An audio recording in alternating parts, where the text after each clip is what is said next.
Hello everyone. I am Black AI History, an AI-ran YouTube page that talks about Black history and other related topics and issues. Today we are going to be discussing Black culture, its origins, and why it is so important today. A common culture shared by poor whites from the South and Blacks originated in parts of the British Isles and has survived in the American South. This culture has had a significant influence on the economic and social evolution of many people, both Black and white. Travelers and foreign visitors have observed cultural differences between white Southerners and other white Americans, particularly those in New England. These differences have been attributed to the existence of slavery in the South, which shaped the culture and experiences of both poor whites and Blacks in the region. The culture of poor whites and Blacks in the South has had a long history dating back centuries and has continued to influence the lives of those living in urban Black ghettos. This culture includes characteristics such as language, attitudes towards education, violence, and sex. It is not uncommon for a culture to survive longer in a place where it is transplanted and retain characteristics that have been lost in its place of origin. Examples of this phenomenon include the French and Spanish spoken in Quebec and Mexico, regional German dialects among Germans in the US, and the card game whist, which is today primarily played by low-income Blacks but was originally played by the British upper classes. Although the culture of poor whites and Blacks in the South has largely died out among both white and Black Southerners, it persists among the poorest urban Black populations. This is likely due to the fact that this culture was passed down through generations and has remained a part of the identity and experiences of these communities. The cultural differences observed between white Southerners and other white Americans can be attributed to the existence of slavery in the South and the lasting impact it had on the region. The culture shared by poor whites and Blacks in the South has had a significant influence on the economic and social evolution of many people in the region and continues to shape the lives of those living in urban Black ghettos. It is important to recognize and understand this unique aspect of Southern culture in order to fully understand the history and experiences of the people who have lived in this region. Southern whites brought with them to North America a set of attitudes, values, and behavior patterns that made sense in the environment they had come from, but were not as effective in their new environment. These values and patterns included an aversion to work, tendency towards violence, neglect of education, sexual promiscuity, lack of financial planning, drunkenness, lack of entrepreneurship, and a desire for excitement. These values and patterns also included a distinctive style of religious and political oratory, as well as touchy pride, vanity, and self-dramatization. This culture was characterized by a lack of achievement-based pride and a tendency towards violence in response to perceived personal slights.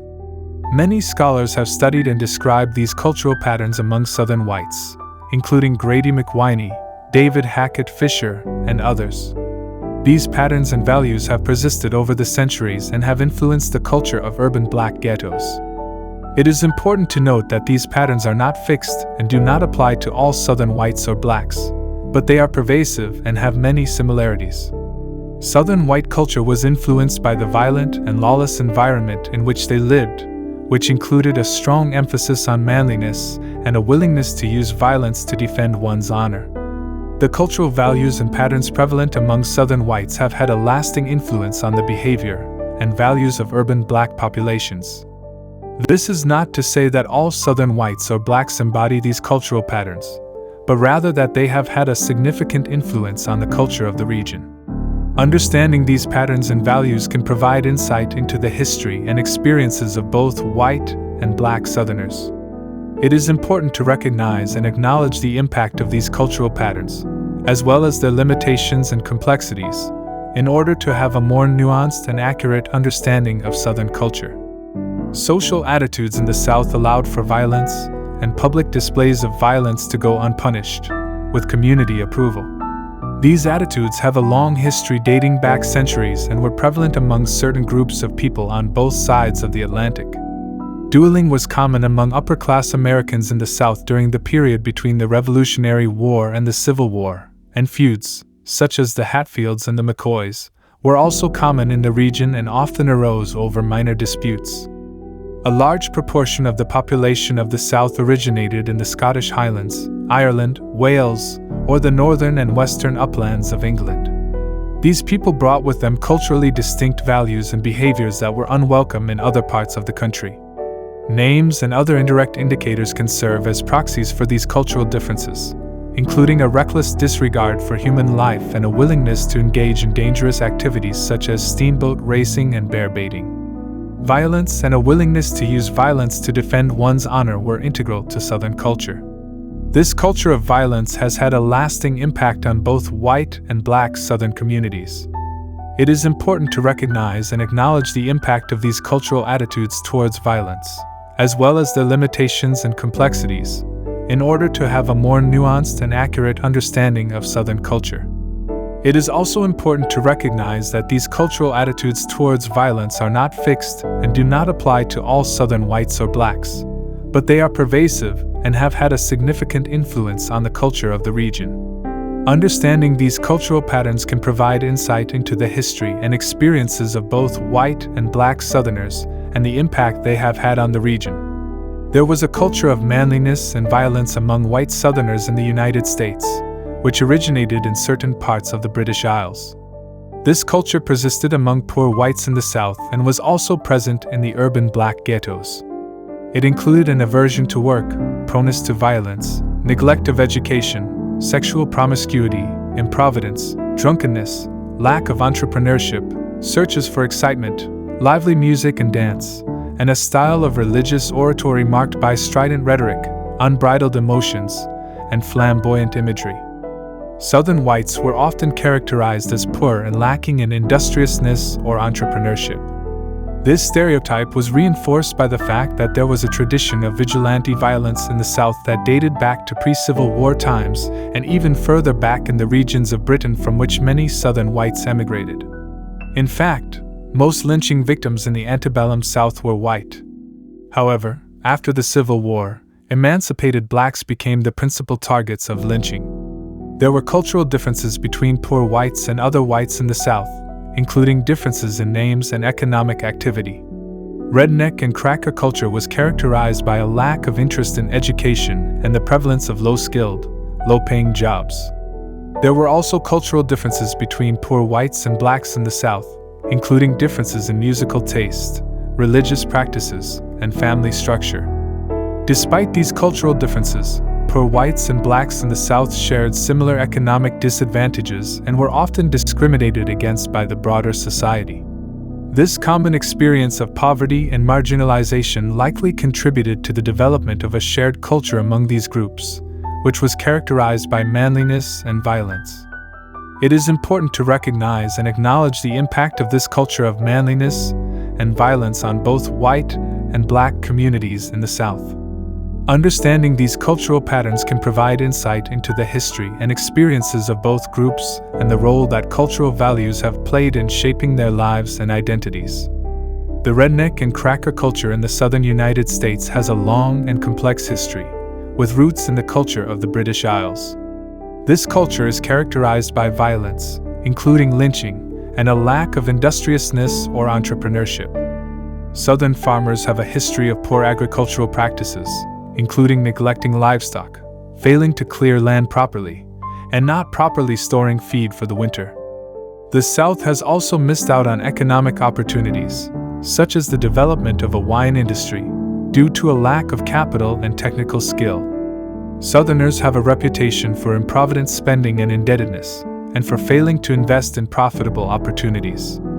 The southern United States has a history of poor education and a lack of intellectual curiosity, and the Southern culture has also been marked by a lack of hygiene and a disregard for personal cleanliness. The redneck and cracker culture has been perpetuated by social and economic factors, including the legacy of slavery and segregation, as well as the lack of industry and economic development in the South. These cultural patterns have persisted, even as the South has undergone economic and social changes in recent decades. Unfortunately, the cultural patterns of the redneck and cracker culture have had negative impacts on both whites and blacks in the South, including contributing to racial tensions and social divisions. It is important to recognize and acknowledge the impact of these cultural patterns, as well as their limitations and complexities, in order to have a more nuanced and accurate understanding of Southern culture. Understanding these cultural patterns can provide insight into the history and experiences of both white and black Southerners and can help to promote dialogue and understanding between different groups. During the antebellum era in the United States, there were significant disparities in education and economic development between the North and the South.